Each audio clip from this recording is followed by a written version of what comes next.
सामान्य रीते कोईपण व्यक्तिનું मृत्यु थाय तो घर परिवार અને ગામમાં સુખનો માહોલ હોય છે। જી હા, પરંતુ ઈડર તાલુકાના ભવાનગઢ ગામે એક અનોખું બેસણું યોજાયું। પરિવારે પોતાના પિતાનું અવસાન થતા એક અનોખી રીતે શ્રદ્ધાંજલિ આપી હતી।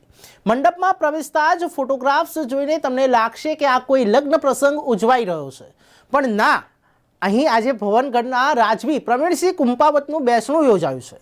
18 તારીખના રોજ ઓસ્ટ્રેલિયાના મેલબોર્ન ખાતે તેમનું અવસાન થયું, ત્યારે તેમના પરિવારે તેઓએ હંમેશા આનંદમાં જીવન વ્યતીત કર્યું હોવાથી તેમનું બેસણું પણ એવી જ રીતે ગોઠવવાનું નક્કી કર્યું। તેમને ફોટોગ્રાફીનો શોખ હોવાના કારણે તેમના પડેલા ફોટોનું કલેક્શન બેસણામાં રજૂ કરવામાં આવ્યું હતું।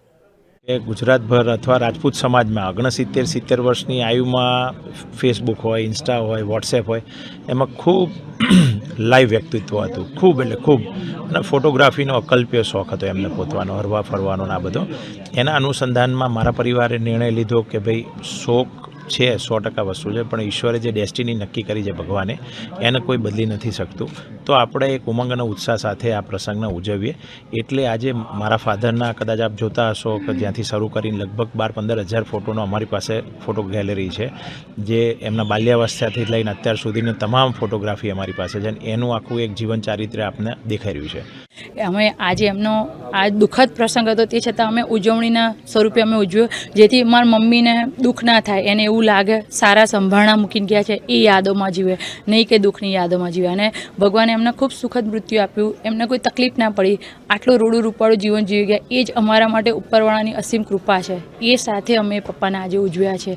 અમે દુઃખ કરીએ અને પાછળના જીવનમાં દુઃખ આવે, પપ્પાને અમે એવા જોઈ ના શકતા, એની જગ્યાએ ભગવાને એમને સુખદ મૃત્યુ આપ્યું, સારું જીવન આપ્યું, અને સારા સંભાળણા સાથે એમને અમે આજે ઉજવ્યા છે। આ અનોખા બેસણામાં બીજો પણ એક આવકાર્ય નિર્ણય લેવાયો, જેમાં 22 તારીખ બાદ 5000 પરિવારને રામ મંદિર દર્શન ખાતે લઈ જવાનો અને 100 ગાયોનું દાન જરૂરિયાતમંદોને કરવાનો નિર્ણય લેવાયો, અને બેસણામાં હાજર તમામ સમાજના અગ્રણીઓએ આ નિર્ણયને આવકાર્યો છે।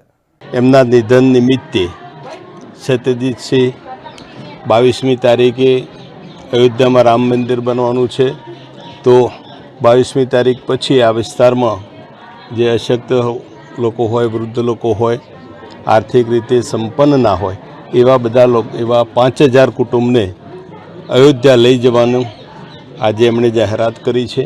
જેમને એમના પિતાજીને એક સાચા અર્થમાં શ્રદ્ધાંજલિ આપવાનો એક ઉમદા પ્રયાસ કર્યો છે। આજે સમાજની અંદર એક મોટું ઉદાહરણ પૂરું પાડવા માટે એમને એવા તર્ક અને વિતર્ક સાથે બધાની વચ્ચે એવો આ મરણ પ્રસંગને એવા ભાવ પ્રસંગમાં બદલી અને સમાજને મોટું ઉદાહરણ પૂરું પાડ્યું છે। આજે આપણે જોવા જઈએ તો સમગ્ર પરિવારો જેટલા પણ છે ત્યાં આગળ મરણ થયું હોય તો એ મરણનો પ્રસંગ આપણને દેખાઈને જ ખ્યાલ આવી જાય કે અહીંયા આગળ ક્યાંક મરણ થયું છે, પણ આ પ્રસંગમાં જતાં આપણને એવું લાગ્યું કે આ પ્રસંગ મરણનો નહીં, પણ સાચા અર્થમાં શ્રદ્ધાંજલિ આપતો આ પ્રસંગ છે।